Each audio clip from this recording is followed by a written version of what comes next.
Hello YouTube! So I have a number of videos on the different theories of truth that are popular in contemporary philosophy, but all of those previous videos have presented theories that treat truth as essentially a feature of propositions, or at least a feature of some sort of linguistic item. So, we will say that the proposition snow is white is true, or the proposition the cat is on the mat is true. Only propositions or things that assert propositions, such as sentences, beliefs, assertions, and so on, only those things can be true or false. Truth is basically linguistic or conceptual. Now, there's an interesting article called In Defense of Nonpropositional Truth by Chris Rahlwes and Mark Dickson. I'm probably pronouncing Rahlwes' name incorrectly. I'm sorry about that if so, but anyway, the title of this suggests, as the title suggests, this defends the idea that non-propositional, non-linguistic objects can be true. So this offers a radically different approach to truth than what's common in current analytic philosophy. So, as Rawls and Dickson point out, within the English language, there are a variety of ways of using the word true. I mean, we actually don't just say that propositions are true. We may also say that love is true, that a friend is true, that a coin is true. So there's true love, a true friend, a true coin.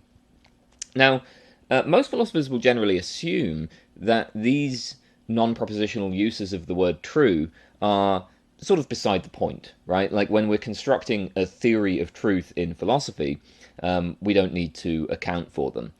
So, for instance, Rawls and Dickson quote Michael Lynch, who begins his book *The Nature of Truth* with the following claim: "One can speak of true friends, true north, aiming true, and so on. The sense of the word that concerns philosophers, however, is not that. In the courtroom, we want the witness to report what she believes to be true, that is, to express true propositions. That is the sense of the word that matters most in our everyday lives." And I suppose the idea is supposed to be that's the sense of the word that matters most to philosophers. I'm not sure that that's the sense that matters most in our everyday lives, but this claim is certainly that's the sense that matters most to philosophers, right? Truth is a property of propositions. So I suppose, we can kind of distinguish three different views that might downplay non-propositional truth. First of all, we might hold that non-propositional truth is just non-existent, that there's no legitimate non-propositional use of the word true. I suppose that claim would be somewhat implausible given that English does have all of these non-propositional uses. So a couple more plausible options. So one option is what Rawls and Dickson called restriction.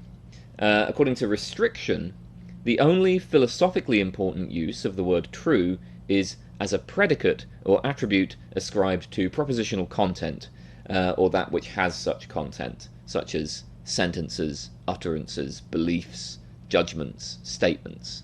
So, non-propositional truth exists. Obviously we may legitimately talk about a true friend or a true coin, but it's philosophically irrelevant. A more modest claim is what we might call non-relation. So according to non-relation, other uses of the word true are just not relevantly related to the use of true as a predicate ascribed to propositional content, or to that which has such content, such as sentences, utterances, beliefs, etc. So the thought on the non-relation view is, non-propositional truth might be philosophically relevant, but it's not relevant specifically to theories of propositional truth. So maybe there's plenty of contexts in which philosophers should be concerned about non-propositional truth, but it's just not got anything to do with, theories of truth that philosophers have been concerned with. I guess you're going to have to come up with some separate theory of truth for the non-propositional truth. And so, at least in terms of what, this video series has been focused on, non-propositional truth is just irrelevant. The point of non-relation is that if I'm interested in propositional truth, as many philosophers are, then I don't need to consider all of these other uses of the word true. I don't need to consider the idea of a true friend or a true coin. One of the things that we care about in philosophy is knowledge and belief, knowing what the world is like, and we want to have true beliefs about the world. We want to understand what it is to have true beliefs. This is where, propositional truth comes in. So what we have in mind when we present theories of truth like correspondence theory, coherence theory, pragmatism, is this, basically. When you look at these introductions to theories of truth, authors do tend to explicitly note these alternative uses of true, but they note them in order to put them to one side, as Michael Lynch did in that quote. Alright, so at the very least it looks like they're committed to non-relation, and maybe even to restriction. So Rahlwes and Dickson present two theories of truth on which truth is fundamentally non-propositional, and this of course is going to challenge both of these claims, even the more modest non-relation claim. So I'm going to first consider a couple of theories that they offer, and then we'll look at the arguments against non-propositional truth. Alright, so first of all there is the Nondeception theory of truth. This theory of truth is attributed to the early Buddhism of the Pali Canon and also the Madhyamaka tradition. The basic idea of this is as follows. So according to the non-deception theory, X is true if and only if X is non-deceptive, and X is false if and only if X is deceptive. Truth, in this sense, can be a property of pretty much anything. Propositions, objects, phenomena, appearances, and truth is attributed to propositions in the same sense that it's attributed to these other things. So all of these things are taken to be truth bearers, and the basic idea, as I said, is very straightforward. It's something is true just in case it does not deceive us. So take, for example, the phrase a true chair. A true chair is a chair that can be trusted to support one's weight without wobbling around. So the idea is this. Chairs play a particular kind of role in our lives. Basically they're designed to be sat upon. So we see an object that looks like a chair, and we have the expectation that when we sit on it, it will support our weight. A true chair is a chair that supports the weight of the people who use it, because it isn't deceptive. It doesn't lead you astray. You expect a certain thing to occur when interacting with the chair based on the designated use of that chair, and that thing does in fact happen. Of course, we have other expectations of chairs too, like a certain degree of comfort. A chair that causes back pain after sitting on it for just 1 minute is not going to be a true chair, because we expect a chair to be comfortable for a long period of time. So, the idea is that whether an object is deceptive or non-deceptive, and therefore whether it's true or false, is dependent on the expected uses of the object. So similarly, take a true coin. Well, this is something that appears to be a coin and can legitimately be used as a coin. So it was produced by the right kind of institution and can legally be used in commerce. A false coin would be a counterfeit coin, or maybe a coin designed as a prop for a film, or a coin designed as a prank, or whatever. None of those coins can legally be used to exchange goods.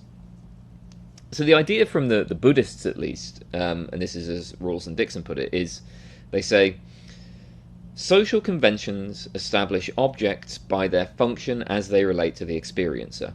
So this is easiest to see when it comes to artifacts, right? Like a chair has a socially determined function. It's supposed to support your weight when you sit down, and that manifests in particular ways in your experience.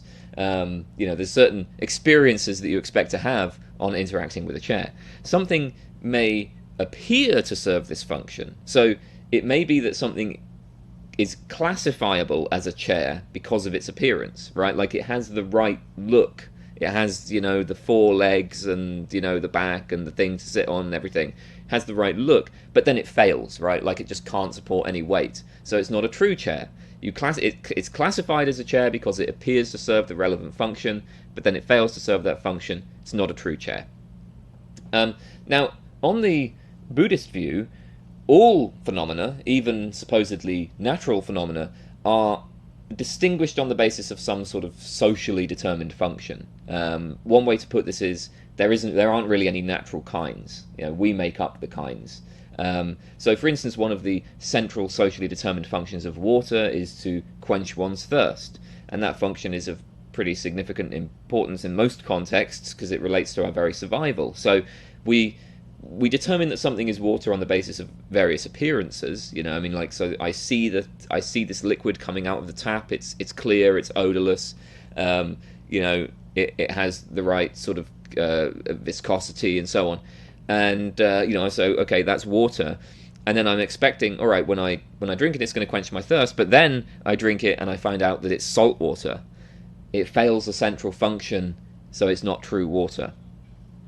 Now, of course, you don't need to accept, Buddhist metaphysics in order to accept the non-deception theory of truth. The point is just this is a context in which, this theory of truth is a natural idea. Actually, it's worth noting that from the Buddhist point of view, ultimate reality is emptiness. We can always push on things in such a way that they fail to meet some sort of socially determined function. Only nirvana, enlightenment, is totally non-deceptive. Conventional reality is always deceptive in various ways. But I mean, that's kind of a tangent that we don't really need to get into. So anyway, Rahlwes and Dickson summarize the point of the non-deception theory.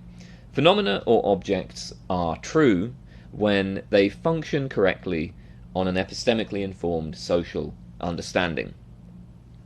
I mean, perhaps one way to think about this is in terms of the functional roles of objects and the expectations in the world and the expectations that they generate within us. When we interact with the world, we perceive what Gibson would call affordances, things that the environment offers to the individuals, or opportunities for action presented by the environment.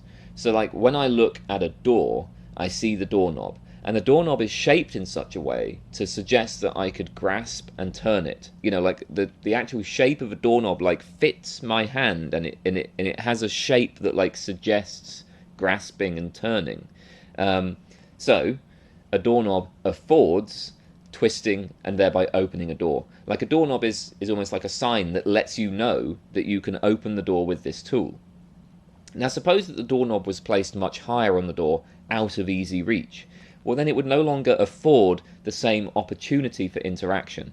So affordances are dependent on the capacities of the organism. But the key thing is, of course, the environment can be misleading. The doorknob may be a false doorknob. It may be there merely for decoration. So doorknobs, they have a particular function. That's determined by our physical capacities and by social conventions. The fake doorknob affords the same action as the real doorknob because it invites you to grasp and turn it in the same sort of way, because it has the same appearance, but it does not fulfill the function, so it's deceptive and therefore false. So this is the general idea. Now it should be easy to see how this kind of thing applies to propositions. What we're going to say is the proposition snow is white is true in most contexts because it's non-deceptive. It picks out snow and the state of snow, and this proposition can guide us smoothly in our interactions with snow. By contrast, the proposition snow is black in most contexts is deceptive. It appears to be meaningful, and maybe it might even somehow appear to be true sometimes. But the idea is, if I were to accept this proposition, I would find myself surprised at the state of snow. I would soon encounter a tension between my beliefs and my experiences of the world, and I would also encounter a kind of tension between what I'm thinking and saying and what other people are thinking and saying. So there would be a kind of it would create like an obstacle to smooth interaction with the world, and for that reason, snow is black is deceptive.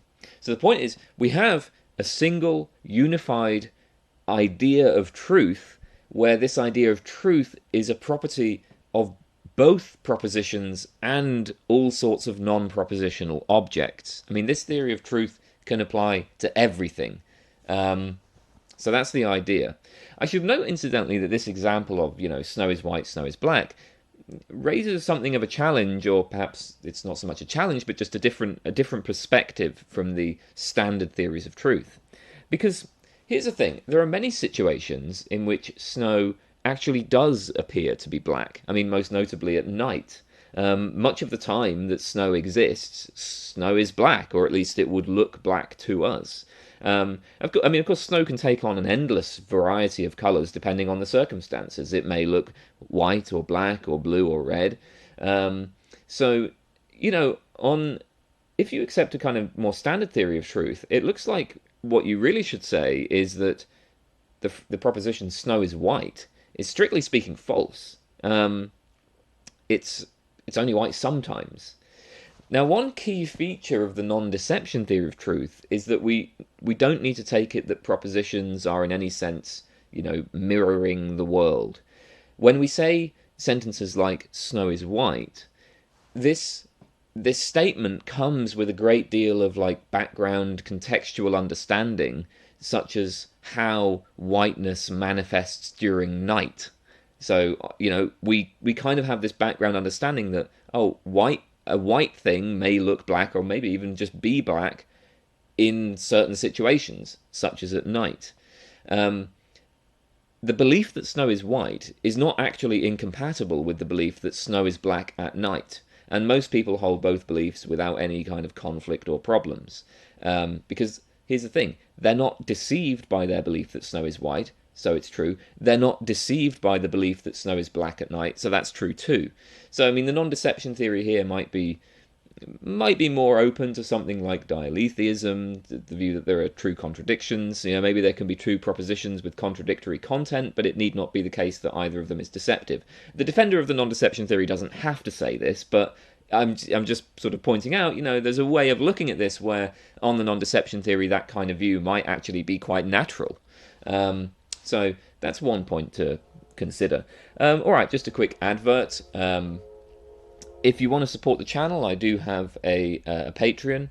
There's a whole bunch of bonus videos available on the Patreon. So, if you want access to that, then, chuck me some money. I also have a PayPal if you just want to, send me some cash. Obviously, these videos, they do take a lot of time to research and to put together and everything. So, it really helps. Anything you can, if you can offer some cash to help me get by, then it helps keep the channel going. So let's get back to the non-deception theory. I just want to consider some further features of the non-deception theory of truth. So one thing that the non-deception theory certainly appears to be committed to is the idea that truth is gradable. Some objects will be closer to the truth than other objects. Objects may be more or less approximately true, right? So there's going to be a kind of spectrum of truth. So take the example of salt water in the glass. This does not quench thirst, so we might say, okay, it's not true water. But the thing is with the salt water is that it does fulfill many other socially determined functions of water. And it might be that quenching thirst isn't particularly relevant anyway. In the context of chemistry, for instance, maybe the salt water is true water because chemists are more concerned with, the microstructure, such as like H2O molecules. They're more concerned about that than they are about quenching thirst. The social conventions used to demarcate things change as we interact more with the world. So, we make this discovery that fresh water and seawater are both composed of H2O. And this microstructure plays some sort of significant role in producing the manifest properties of freshwater and seawater. We know that both freshwater and seawater play a similar role in supporting living creatures, for instance, and the fact that they're composed of H2O is what's playing that role. As we focus more on understanding what water is and the role that it plays in the biosphere in general, the property of being thirst-quenching for humans loses significance, while the H2O microstructure gains significance. So, salt water can then become sort of it's more true, right? For an extreme case of falsehood, Rahlwes and Dickson consider looking at a mirage. In this case, the only water-related property of the experience is the visual experience or the visual appearance of water from a particular vantage point. And that's it, right? I mean, there's a visual appearance that's enough to make somebody expect that they will find something to quench their thirst. On the non-deception theory, maybe we can legitimately say that the mirage is literally water, but it's just very false. It's very far on the false end. Actually, Rahlwes and Dickson say that the apparent water seen in a mirage would be false to such a degree that it should no longer be called water. So they say, well, when you get to that point, when you get to that degree of deception, it just doesn't even count anymore as water. But I don't think that that's something you would have to say on the non-deception theory. What's important is that the mirage certainly isn't true water. Salt water in the glass is truer than the mirage. So, like, if I have a glass of salt water, that's truer. It's more true than what the mirage is. Because, again, salt water does, in fact, fulfill a whole bunch of the socially determined functions of water. At least it fulfills more of them than the mirage does. We often speak of approximate truth with respect to propositions. Of course, it's difficult to work out the technical details. But on the non-deception theory, it easily captures this talk of things being approximately true, more or less true, because things may be more or less deceptive. I mean, it's hard actually to see how the non-deception theory could avoid that commitment. So one thought that may be had here is that the non-deception theory implies a kind of relativism about truth. So it seems that on the non-deception theory, truth is going to be relative to each individual, because whether something is deceptive is obviously relative to each individual. What is deceptive to me may not be deceptive to you, because whether something is deceptive is dependent on background knowledge.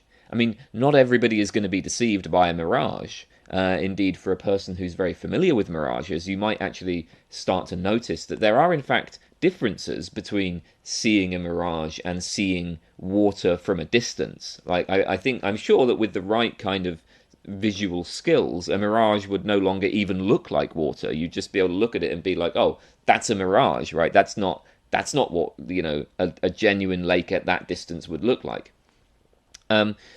And of course, as we've already seen with the chemistry example, truth is going to change as our projects change, as this modifies the socially determined functions associated with objects.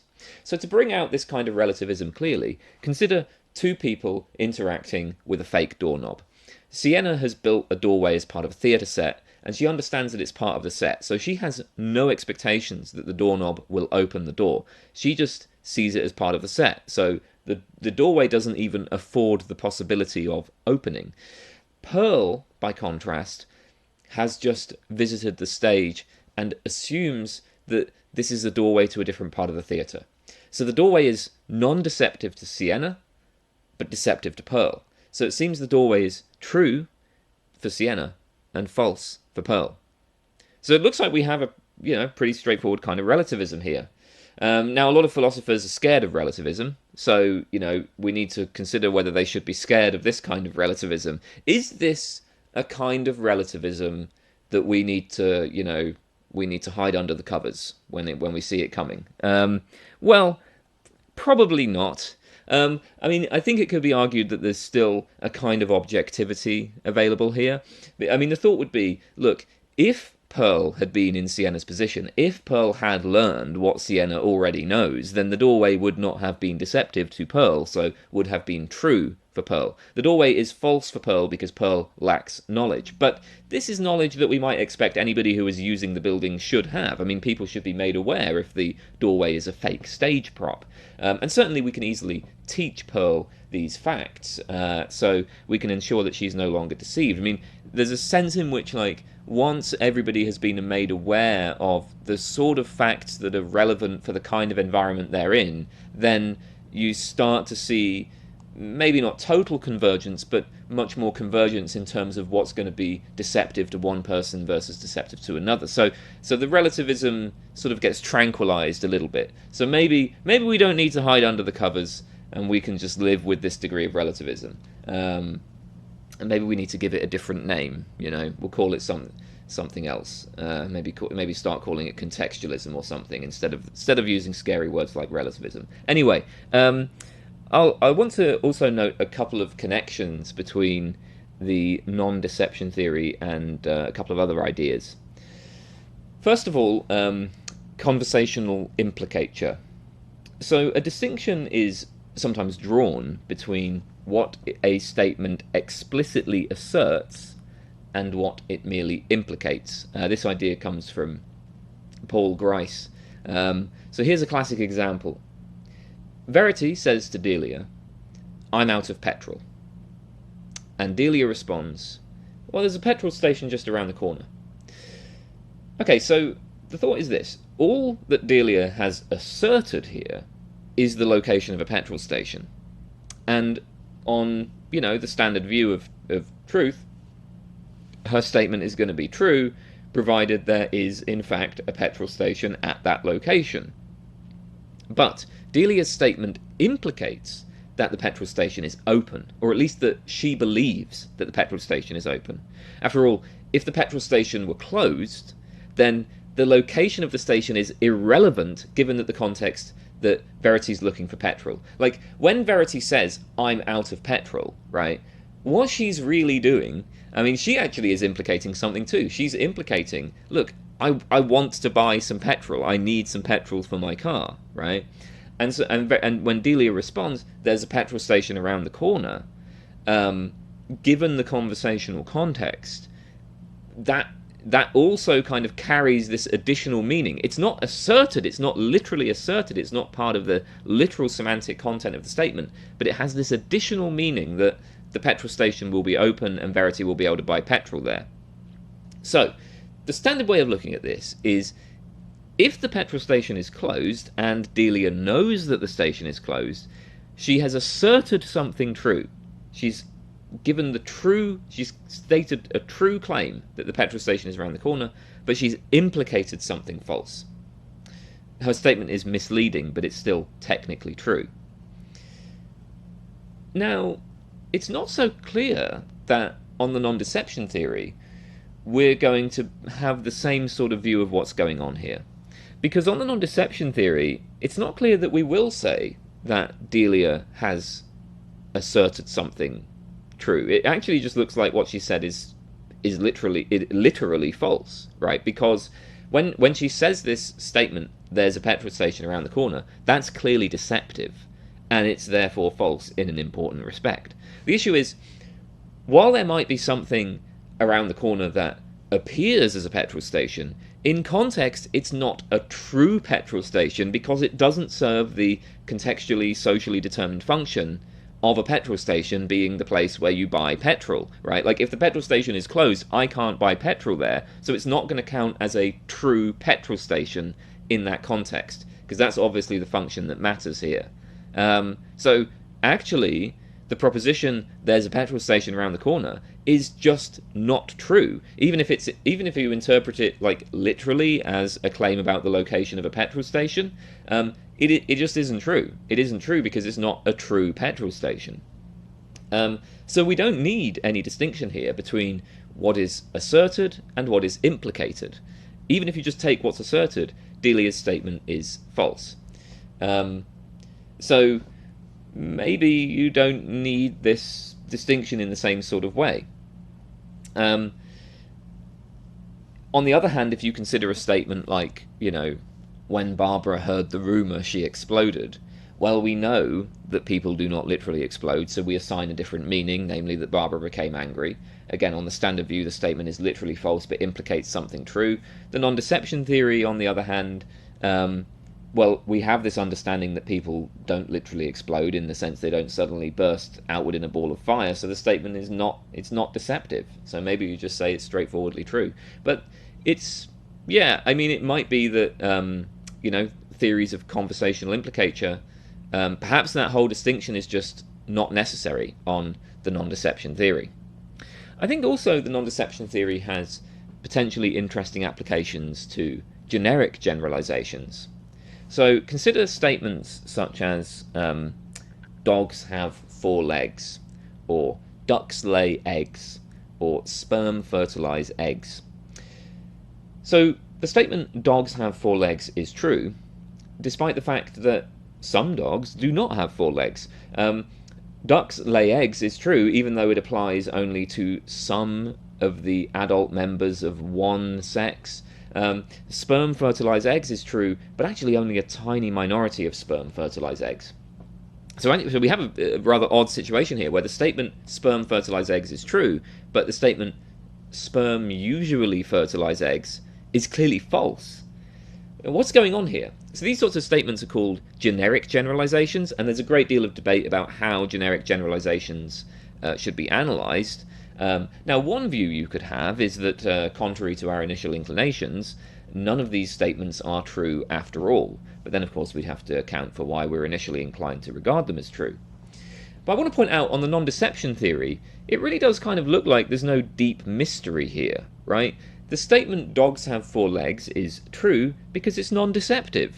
We accept this statement while fully understanding that there's a kind of idealization involved. And we might even say that this is because a dog with only 3 legs is in some respect not a true dog. I mean, many of the ways in which, dogs sort of work for us requires them to have 4 legs, or at least they serve their functions better when they have 4 legs. So the generic statement is talking about true dogs and therefore doesn't concern 3-legged dogs. But anyway, the important point is just it looks like actually people can accept both the statement dogs have 4 legs and the statement some dogs do not have 4 legs without really any sense of conflict, and without either statement creating any problems with our interactions with the world. Both of these statements lead to the right sorts of expectations. I mean, there's an interesting psychological question about why it is we can do this, but at least with respect to truth value, again, there's very little mystery here. Neither of these statements is deceptive. So, I mean, we might say, look, there are these situations where, the non-deception theory of truth sheds some sort of interesting light, or perhaps has some kind of interesting application to our understanding of propositions. Okay then, so Rahlwes and Dickson present another account of truth that is very similar to the non-deception theory, and this is the trustworthiness theory of truth, which they say derives from the Hebrew Bible. So this theory says X is true if and only if X is trustworthy, X is false if and only if X is untrustworthy. X can be any proposition, any object at all. It can be a proposition or a non-proposition. And it really, it should be clear how this extends to the examples we've already given. A true chair is a chair that can be trusted to support one's weight. Rahlwes and Dickson state the theory as follows. A thing is true when it can be trusted to fulfill its functions or uses.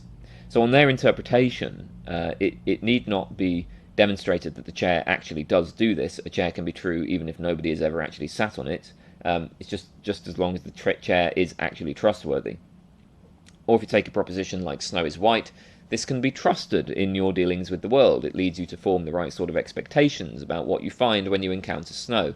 Snow is black, on the other hand, can't be trusted, at least not in many contexts. Now, you might be wondering whether the trustworthiness theory is actually different from the non-deception theory. Clearly these theories have a lot in common, and you might say, well, surely what it is to be trustworthy is just what it is to be non-deceptive. Aren't these the same thing? I think there may be a useful distinction here, though, for a couple of reasons. So, the trustworthiness theory might allow for a greater degree of objectivity of truth. We saw that the non-deception theory has this element to it where it seems to sort of be hospitable to relativism, and perhaps the trustworthiness theory is a little less hospitable. So consider again the stage door case. The stage door is not deceptive to Sienna, but it's certainly deceptive to Pearl. But we may say that for both Sienna and Pearl, the door is not trustworthy, so it's not a true door. And maybe that's what we want to say. We want to say that it's not a true door, even if Sienna isn't deceived by it. Whether something is deceptive is very sensitive, perhaps too sensitive to specific facts about our understanding and our goals. But it's not. That doesn't seem to be quite so much the case for trustworthiness. It looks like actually what we have here is a shift towards a more normative theory of truth. The stage door is deceptive to Pearl, not deceptive to Sienna, and that's that. We have a straightforward description of the ways in which these individuals form expectations related to the stage door. Pearl will be surprised when she tries to open it. Sienna won't even try to open it. On the other hand, the key point about the trustworthiness theory is you ought not to trust that door. And because you ought not to trust that door, the door is not true. And that we ought not to trust the door is a normative claim. It's independent from the descriptive facts about our psychological states, right? Whether we're deceived by the door, that's just a descriptive fact about people's psychology. Whether we ought to trust the door is a normative question. Even if everybody on the planet understood that the door was fake, it would still be true that we ought not to trust it, right? So it would still be that it isn't a true door. So this seems to avoid making truth relative to any given individual. Still, I mean, the trustworthiness theory is very similar to the non-deception theory, and much of what was said about the non-deception theory will carry over to the trustworthiness theory. So instead of exploring the trustworthiness theory in any greater detail, I want to turn to a third theory of non-propositional truth. This theory is not discussed by Rahlwes and Dickson, and I think it's a little bit different from the theories that they propose, but it has some potentially interesting features. I'm calling it the teleological theory of truth. I'm not sure who, if anybody, has defended this theory of truth. Maybe it should be credited to Kane Baker. I'd guess somebody probably has proposed something very much like this, so I very much doubt I'm the first person to come up with this. But as with the trustworthiness theory, this is a thoroughly normative theory of truth. Indeed, the basic idea of the teleological theory of truth is that truth is a matter of meeting some sort of normative ideal. So in a nutshell, what we would say is X is true if and only if X is an ideal instance of its kind, and X is false if and only if X is a defective instance of its kind. So one idea that came up in the previous theories of truth was that objects have certain functions, and they're true if they serve those functions. This is also the basis of the teleological theory of truth. The teleological theory takes function, purpose to be fundamental to reality, right? There's a kind of way that things ought to be. There's, each kind of thing has a purpose that it ought to serve, and this fixes what the truth is. And so this is going to be easiest to apply for objects that have clearly defined functions, right? Like we might say that a true heart is a heart that efficiently pumps blood, because the function of the heart is to pump blood. That's what a heart is for. The heart was perhaps not literally designed, but, even on the evolutionary theory, there are many philosophers who would say that you can still, within a kind of Darwinian framework, see that there was a specific function that this thing evolved to serve. It evolved to perform a function. And so the function of the heart is to pump blood. A true heart is a heart that does this effectively, a heart that does it ideally. Similarly, true wings are wings that support flight, or that regulate temperature, or whatever else it was that wings evolved to do, right? So note that this entails that in order to say whether some object of type X is a true X, we need to specify the kind of thing that X is. And each kind is taken to have a purpose, a goal, a telos.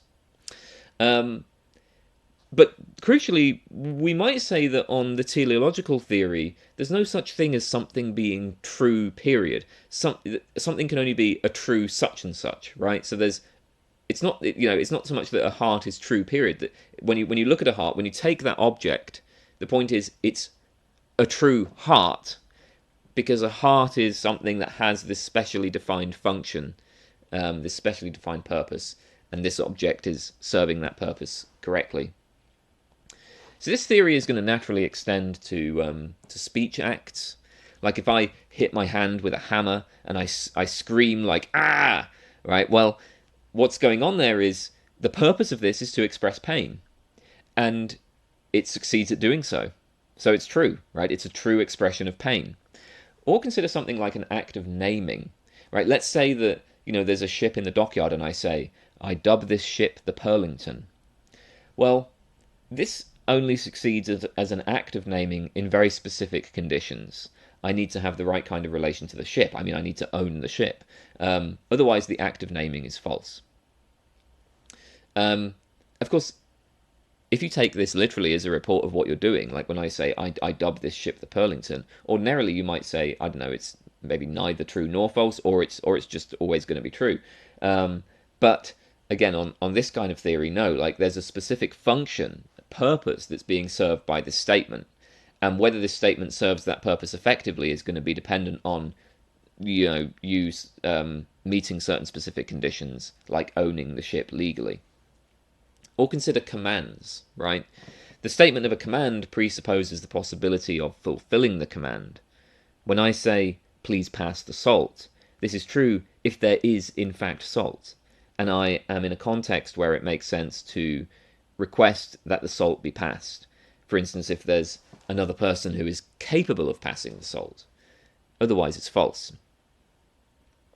So, propositions such as snow is white will be true when they satisfy the relevant norm. There are different circumstances in which we state propositions, but a common context is that we use them to help predict and explain our experience with the world. And so, as we noted previously, the proposition snow is white leads us to form the right kind of expectations about what we find when we encounter snow. Snow is white can similarly be used in explanations, like what's the explanation for snow blindness? That's going to appeal to the fact that snow is white.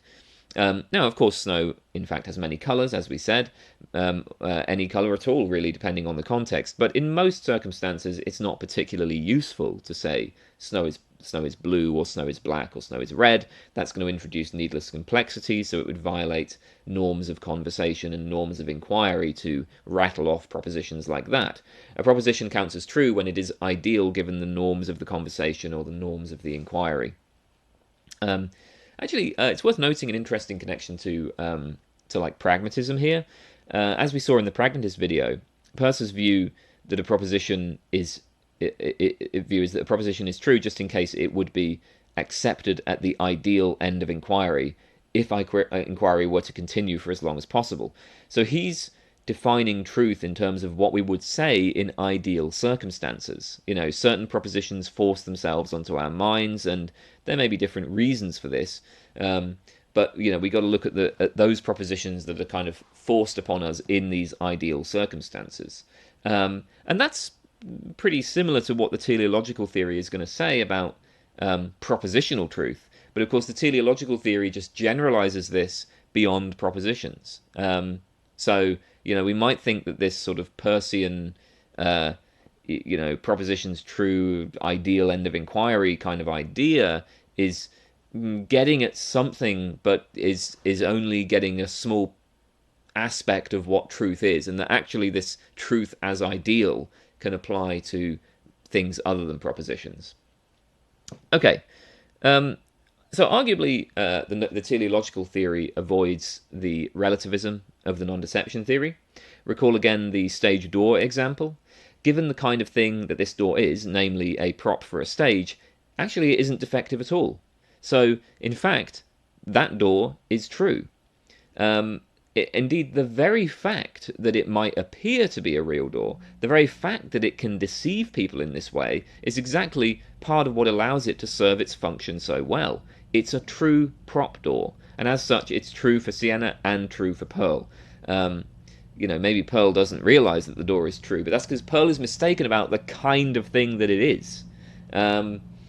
So notice also the distinction here between the teleological theory and the trustworthiness theory. On the trustworthiness theory, the most plausible view is that the stage door is false for both Sienna and Pearl because it appears to be a door but ought not to be trusted as such. On the teleological theory, again, you have to consider what the object was designed to do, what the object is for, and the prop door was never designed to be a door that opens in the first place. That's not its function. So it is true on the teleological theory. And as with the previous theories, this has, again, an interesting application to generic generalizations. When I say dogs have 4 legs, we have to think of this as fundamentally a normative claim. It's a claim about what dogs are, but more than this, it's a claim about what it is to be a good dog, or a healthy dog. Some dogs do not have 4 legs, but such dogs are defective, right? Like, and even if the majority of dogs were to fail to have 4 legs, like let's say that by some cosmic accident every dog loses a leg, well, it would still be true that dogs have 4 legs, because this is how dogs ought to be. On the teleological theory, a true dog is a dog that has 4 legs. There's an interesting consequence here that on the teleological theory, arguably the generic generalization, dogs have 4 legs, is in some sense more true than what we would ordinarily think of as the more accurate statement that most dogs have 4 legs but some do not, right? So normally we think that the statement dogs have 4 legs is a kind of approximation of the more accurate statement that most dogs have 4 legs but some do not. But on the teleological theory, that's kind of backwards, because the apparently more precise descriptions are somewhat misleading in the sense that they obscure what it is to be a dog with these kind of irrelevant empirical details. So it's like, I mean, there's some dogs that don't have 4 legs, but they're like, again, they're sort of defective or deviant in some way, and you're not really getting at what the essence of the dog is when you say that. Now, there's an obvious worry about the teleological theory of truth, which is, how exactly does this theory account for lying? I may say things that are not true with the intent to deceive, but if my aim is to deceive, and I say something that's not true, and then most people believe me, it seems that I have successfully fulfilled my aims, so my statement has served its intended function. Which means, on the teleological theory, I've stated something true.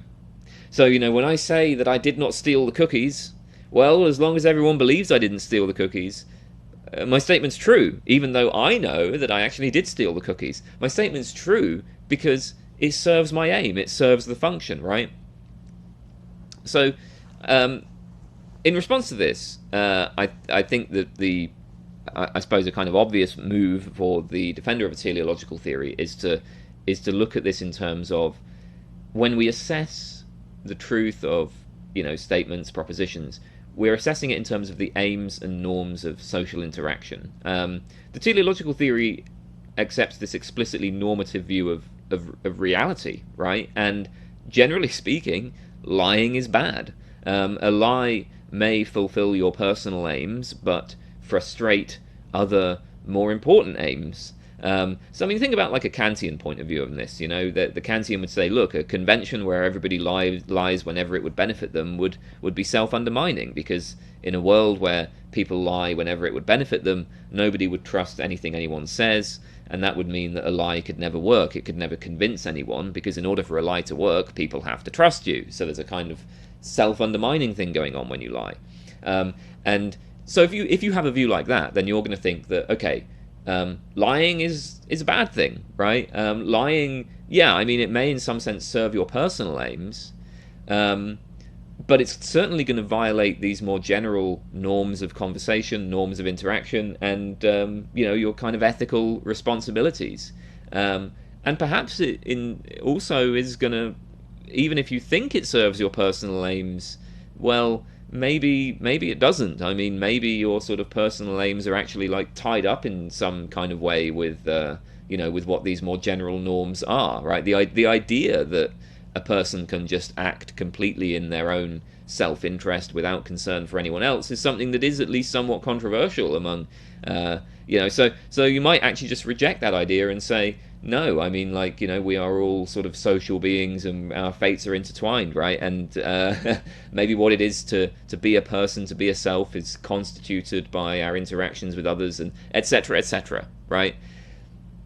I'm not going to fill out the details here, but hopefully you can see how a defender of the theory might try to fill this out. And so what you can say is, when we have this condition on the teleological theory that X is true if and only if X is ideal, right? But that doesn't necessarily mean ideal for me. Maybe the way that we fill out that is, like maybe we're kind of objectivists about normativity, and we think, no, there are certain objective norms, and the norms that you have to follow are those norms. Those are the ones that are relevant. Or even if they're not objective, I mean, maybe they're sort of socially constructed, and the norms that are relevant when it comes to assessing the truth of propositions and statements are these social norms. So there are options for the defender of the teleological theory here. Okay, so we've just seen 3 theories that accommodate non-propositional truth. None of these theories is obviously incoherent, and we might think that they all have certain attractive features. So the next question is whether there's something in principle wrong with postulating non-propositional truth. I mean, is there a good reason why analytic philosophers have tended to ignore it? So recall, restriction and non-relation. Restriction being the claim that the only philosophically important kind of truth is propositional truth. Non-relation being the claim that non-propositional truth is not relevantly related to propositional truth. A theory of propositional truth need not consider non-propositional truth. So, is there some reason to accept these positions and to reject the kind of theories that we've just been looking at? So here are some arguments that might be used to defend these ideas. So first of all, there's what I'm calling the change of subject argument. I kind of hinted at this at the beginning. It might be argued that we're just dealing with different senses of the term true. When we talk about propositional truth, it is true that snow is white, versus non-propositional truth, like a true coin, they're just different notions of truth. We are dealing with literally different words that happen to have the same spelling. They're homonyms. To give the same theory of meaning of these words would be like trying to give an account that accommodates the shared meaning of bank in riverbank and financial bank. It's just an equivocation. Now, stated like this, the argument obviously begs the question, because I have just presented some theories of truth on which there is no radical distinction in meaning, in which the use of true with respect to both propositions and non-propositional objects, both of those uses of true share important features. And none of these theories is obviously crazy or incoherent. So it would be inappropriate to just assume from the outset that non-propositional truth is a change of subject. That's something that we can only assess once we've determined which theory of truth is right. We can't, from the outset, treat this as some sort of inviolable data point against which to judge theories of truth. We need some sort of independent reason for thinking that non-propositional truth changes the subject. I mean, one idea you might have here is like, well, maybe we can just appeal to grammar, right? Like, so the idea is that true in the propositional sense and true in the non-propositional sense have different linguistic roles, right? They're different predicates. So we can legitimately say this. We can legitimately say, it is true that snow is white. Similarly, we can legitimately say, this is a true coin. Very different statements, right? It would not be legitimate to say, it is true that this coin. Similarly, it wouldn't be legitimate to say, this is a true snow is white, right? So I can say, it is true that snow is white, but I can't say, it is true that this coin. And this is just a matter of grammar, right? Like, there's a difference in grammar here, so of course these are actually different predicates.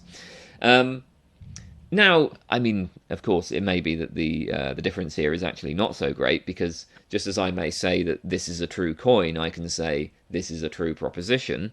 where the proposition I'm referring to is snow is white. So actually, maybe they do have more similar grammar. But in any case, the general response to this kind of argument, I think, is fairly straightforward.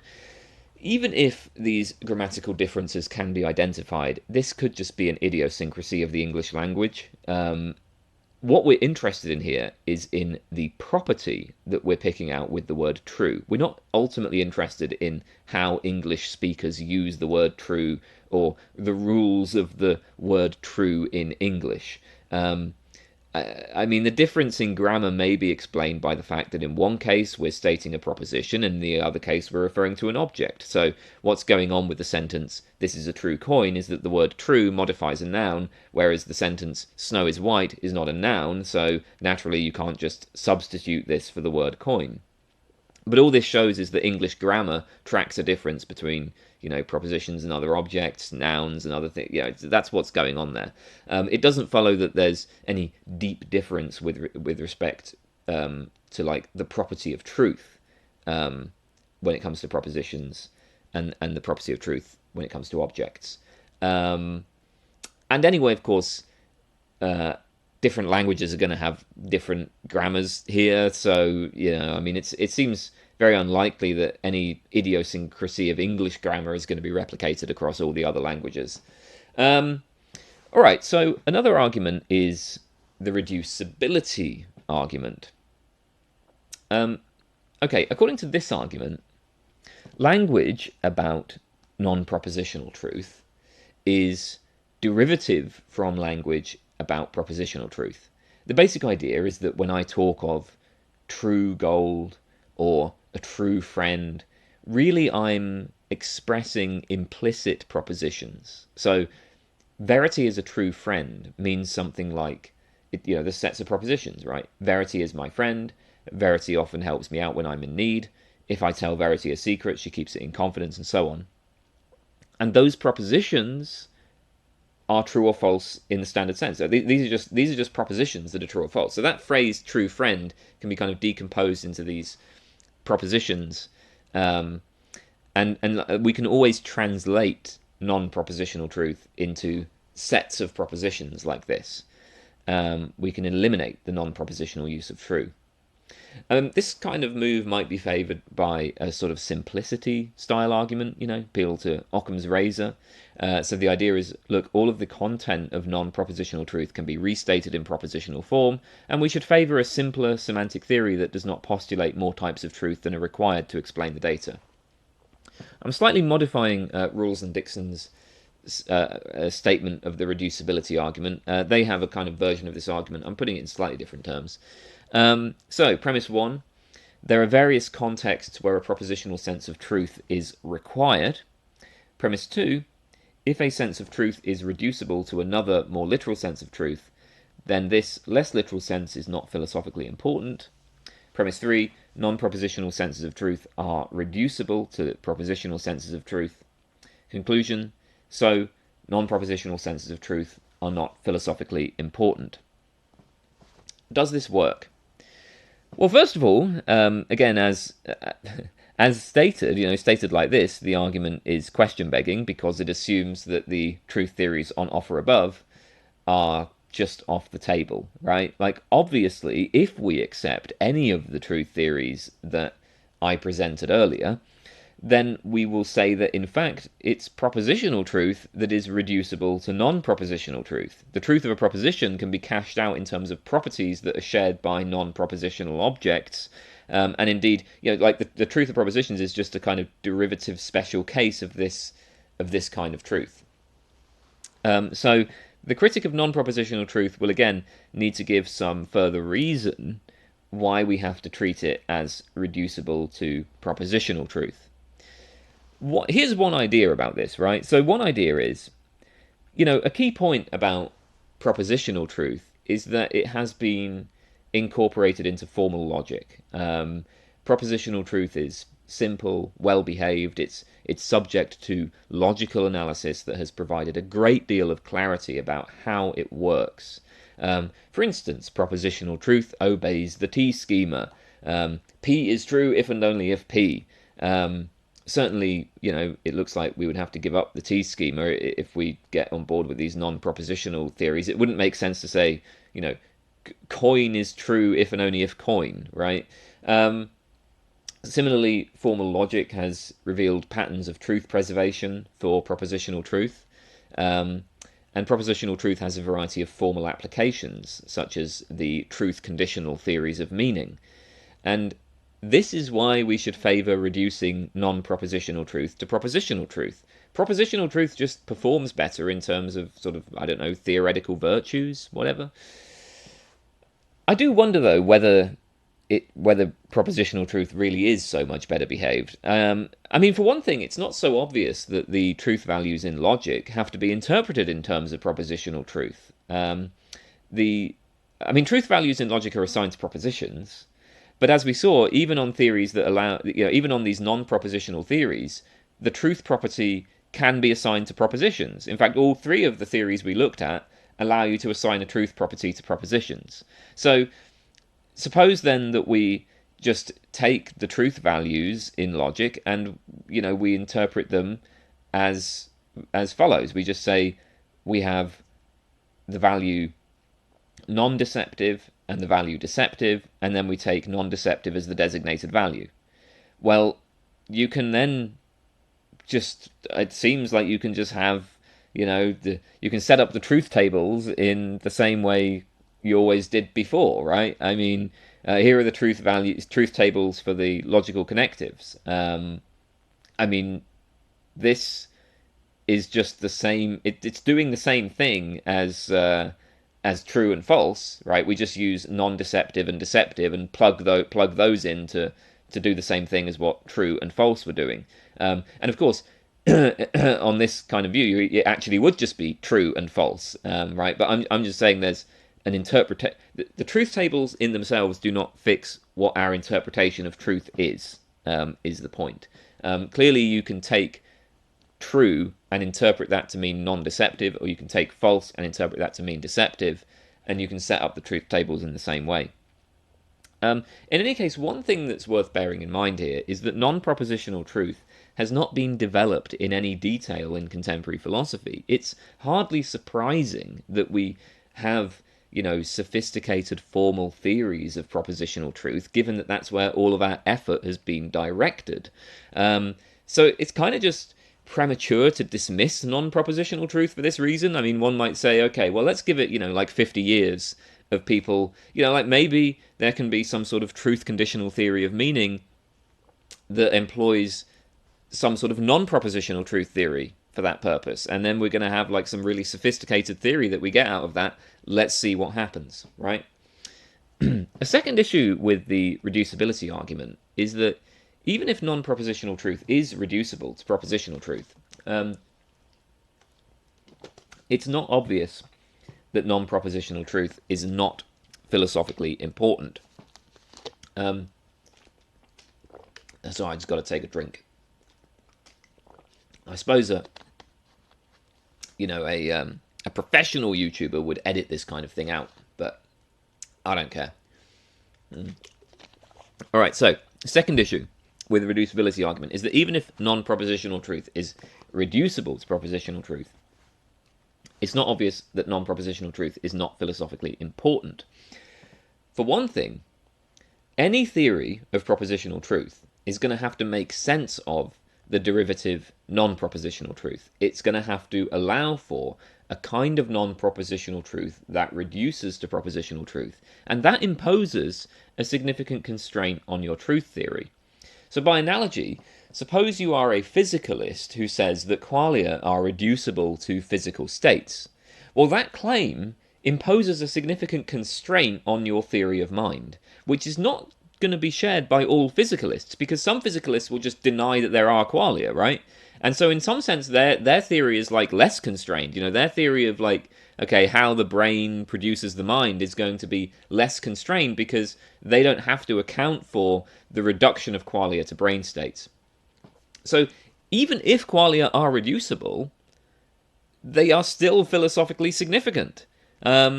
I mean, I think in the case of qualia, that's just really very obvious. I mean, like, I think everybody in philosophy of mind would accept that, like, yeah, if you believe in qualia and you think that qualia are reducible, then, you've got, like, there's philosophical work that you've got to do, and there's constraints on the kind of philosophical theory you're going to be able to forward, and this is a significant claim that you are making.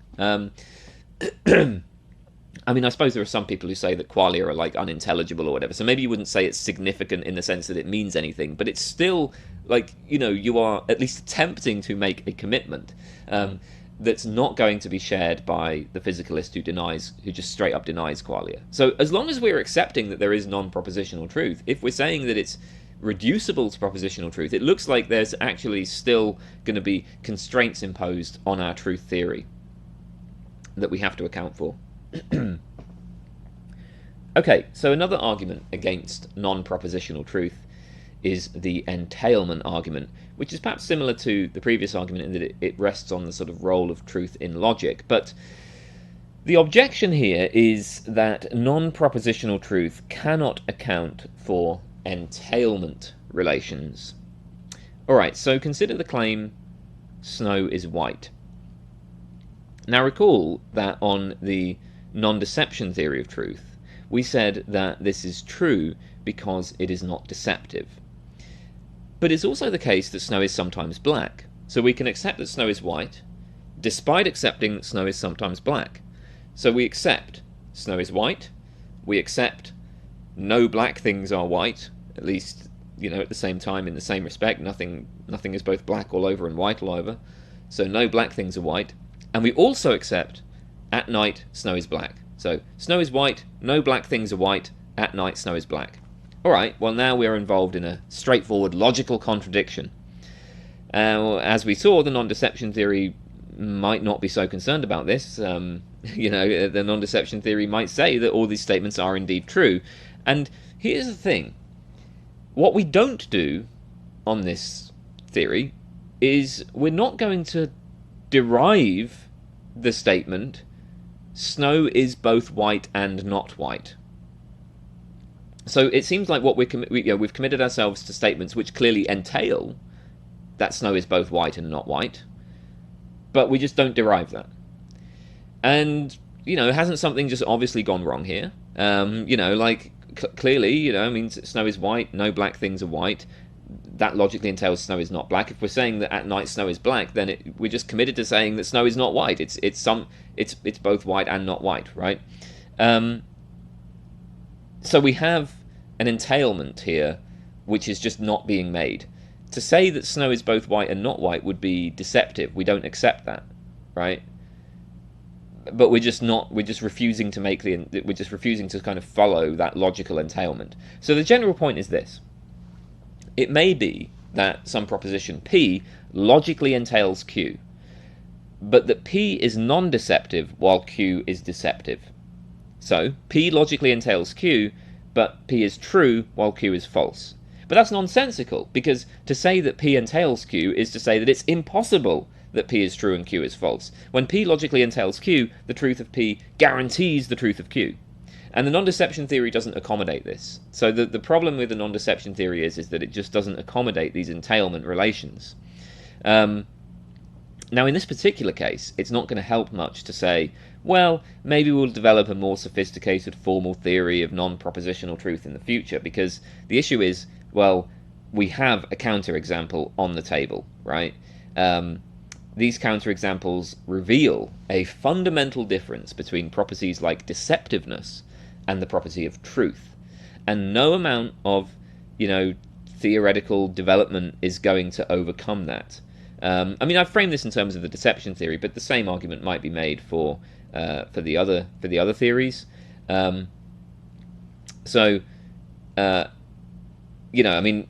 point here is just, look, if you're giving a theory of propositional truth, then you shouldn't even consider this non-propositional stuff, because propositional truth is governed by entailment relations. Non-propositional truth, the truth property, can't accommodate that. So non-propositional truth is just a completely separate sort of thing. So one obvious move in response to this is to insist that the non-propositional truth theory actually does preserve entailment relations despite initial appearances. So in the Snow is White case, we might hold that actually Snow is White is deceptive after all, because snow sometimes appears black. Or we might hold that the statement, at night snow is black is deceptive, because perhaps snow is still white at night, and what we are inclined to call black here is that's just how whiteness appears at night. So you can make these kinds of, these moves where you try to preserve the entailment relations, right?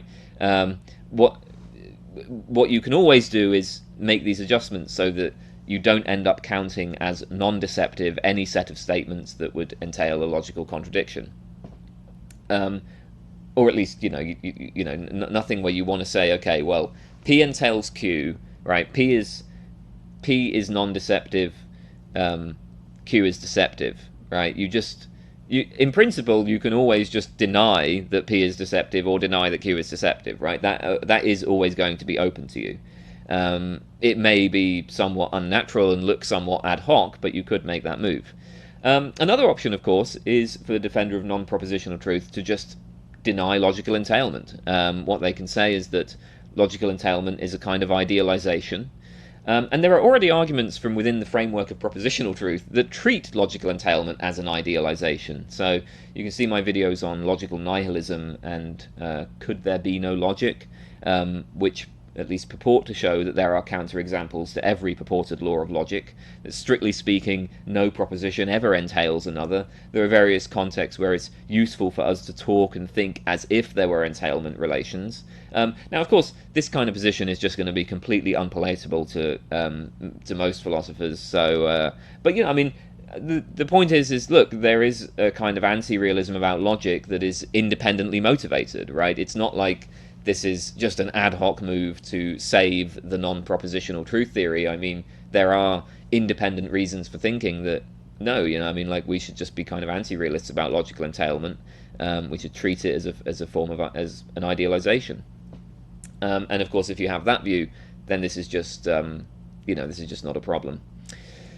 I will include a link in the comments to my videos on logical nihilism and that stuff. Alright, so a final argument is what Rahlwes and Dickson call the epistemic uselessness argument. The basic idea of this is that with respect to truth in philosophy, epistemic interests are primary. The thought is, truth is the aim of belief. A belief represents something as being true, the world as being a particular way. So when we inquire whether or not beliefs are reasonable, we're looking for evidence pertaining to whether the world is that way. We're asking, what do you think the facts are and why do you think this? And we label beliefs true when we think that the propositional content of those beliefs adequately matches the world. In talk of truth, our interests are epistemic. And that's particularly clear in the domain of philosophy, because one of the central concerns of philosophy is to determine what the world is like and what justification we have for our beliefs. So this leads to the following argument. So, premise 1, if an account of truth is not epistemically useful, then it is not philosophically useful. Premise 2, an account of propositional truth is not epistemically useful.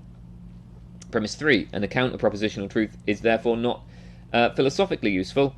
Premise 4, senses of truth from philosophically useless accounts are not philosophically important, and so the conclusion is that non-propositional sense of truth is not philosophically important. Okay, so there are several concerns about this kind of argument. First of all, it's not clear that we should agree that epistemic interests are the primary concern of philosophy. There are many different views about the aim of philosophy. It's very controversial that philosophy aims at truth in any sense.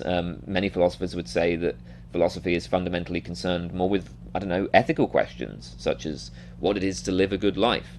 Or perhaps the point of philosophy is to explore ideas and resist dogmatism, to present new theories and arguments that challenge assumptions that have long been taken for granted.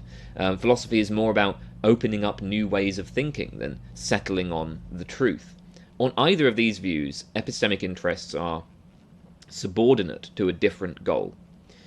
Moreover, it seems clear that philosophy can investigate basically any topic.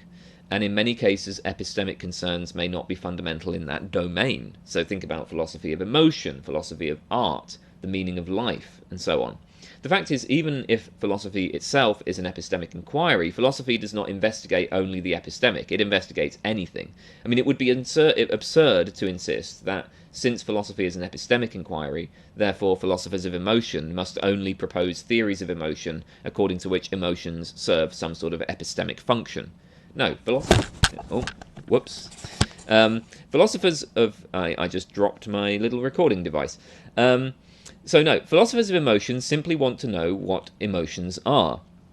Assuming that emotions are epistemic would illegitimately import the features of the discipline itself to the thing that the discipline is studying. So we might say the same about truth. The second point, as Rahlwes and Dickson know, is that it's questionable that only propositional knowledge is epistemically useful.